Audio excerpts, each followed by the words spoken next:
রাজধানীর ৮৬.23% বাণিজ্যিক ভবনে অনুমোদিত পার্কিং সুবিধা নেই। সম্প্রতি রাজুকের আওতাধীন ২,৬৩৭টি বাণিজ্যিক ভবন পরিদর্শনে দেখা গেছে ১,৭৪২টি ভবনে নকশা অনুযায়ী পার্কিং নেই বা নির্ধারিত পার্কিং স্পেস দোকান, গুদাম ও অন্যান্য বাণিজ্যিক কাজে ব্যবহার করা হচ্ছে।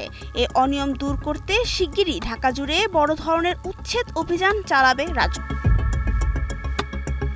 রাজুক জানায়, যানজট কমাতে বিভিন্ন জোনে পরিচালিত জরিপে দেখা গেছে ৮০%-এর বেশি ভবনের মালিক অনুমোদিত বেসমেন্ট বা গ্রাউন্ড ফ্লোরের পার্কিং বাণিজ্যিক কাজে রূপান্তর করেছেন। ফলে সেবা নিতে আসা মানুষের গাড়ি সড়কে পার্ক করতে হচ্ছে, যা যানজট আরও বাড়াচ্ছে।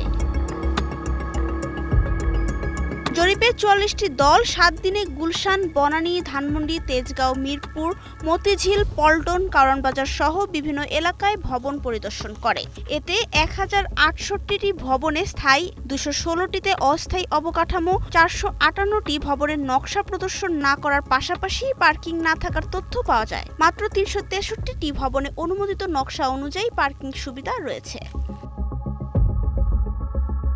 নগর পরিকল্পনাবিদেরা রাজুকের উদ্যোগকে স্বাগত জানিয়ে উচ্ছেদের পাশাপাশি নিয়মিত নজরদারি, কঠোর জরিমানা ও আইন লঙ্ঘনকারী ভবন মালিকদের বিরুদ্ধে শাস্তিমূলক ব্যবস্থার পরামর্শ দিয়েছেন।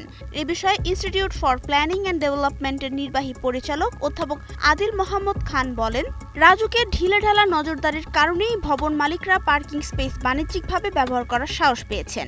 তাই এখন শুধু উচ্ছেদ করলেই হবে না, পরে সেই জায়গাগুলো যেন পুনরায় অন্য কোনো অবৈধ দখলে না যায় তা নিয়মিত মনিটরিং করতে হবে বলে মনে করেন তিনি। রাজুক জানিয়েছে, বাণিজ্যিক ভবনে অভিযান শেষে দ্বিতীয় ধাপে আবাসিক ভবনেও একই ধরনের চিরুনি অভিযান চালানো হবে। নাবিলা রহিম, সময়ের আলো।